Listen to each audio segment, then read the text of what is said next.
नमस्कार, मेरा नाम डॉक्टर धवल वाघेला है और मैं Phoenix emergency and critical care hospital 16 road में क्रिटिकल केयर स्पेशलिस्ट हूँ।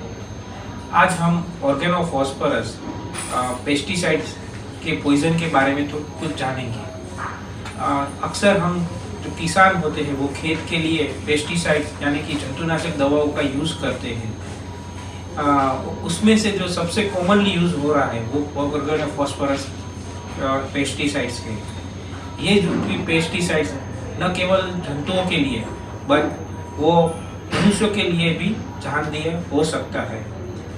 इस पेस्टिसाइड्स की जो मात्रा अगर तीन तरीके अपने शरीर में जा सकती है। वो इनहेलेशन से मीन्स सांस से भी जा सकती है। वो अगर छंटकाव के दरमियान बहुत ज़्यादा मात्रा में चमड़ी पे भी गए तो उससे भी वो एब्जॉर्ब हो सकती है। और कभी कभी गलती से पी लेने से भी ये दवाई शरीर में जा सकती है। ये पेस्टिसाइड्स की तीन तरीके की इफेक्ट होती है। ये हार्ट पे असर करती है, ब्रेन पे और स्नायु पे असर करती है। इसकी हार्ट पे जो असर के कारण धड़कनें कम हो जाती है, सांस भी कम हो जाती है। इसकी दिमाग पे असर के कारण दर्दी बेहोश हो सकता है या उसे खींच आ सकती है। ये दवाई स्नायु पे इतनी वीकनेस कर देती है कि पेशेंट सांस भी नहीं ले पाता है और उसे वेंटिलेटर की ज़रूरत पड़ती है। इस दवाई की एक और विशेषता ये भी है कि ये दवाई कभी कभी 2 से 4 हफ्तों तक शरीर के अंदर रहती है और उसकी इनडायरेक्ट और डायरेक्ट इफेक्ट के कारण पेशेंट को वेंटिलेटर या फिर उसके एंटीडोट की ज़रूरत पड़ती है। ऑर्गेनोफॉस्फोरस पॉइजन के लिए 2 एंटीडोट मीन्स जो पॉइजन होता है उसको न्यूट्रलाइज करने की जो दवाई होती है उसे एंटीडोट बोलते हैं। तो उसकी ऑर्गेनोफॉस्फोरस पॉइजन के 2 एंटीडोट हैं, 1 एट्रोपिन और दूसरा पाम है।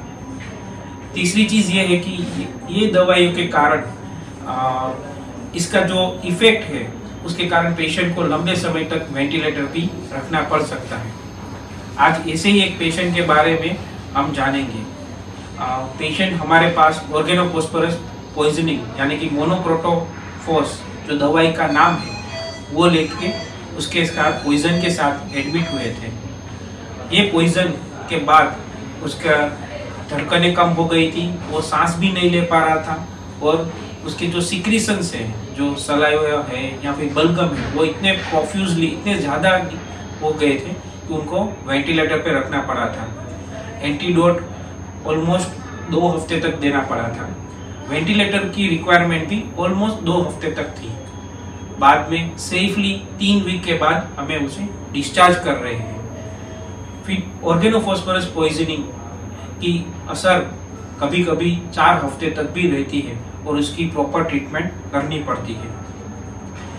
आज हमने ये ऑर्गेनोफॉस्फोरस पॉइजन के बारे में ये जानकारी ली और ऐसे बहुत से पॉइजन जो जानलेवा होते हैं उसकी ट्रीटमेंट करने के लिए फिनिक्स हॉस्पिटल कटिबद्ध है। नमस्ते।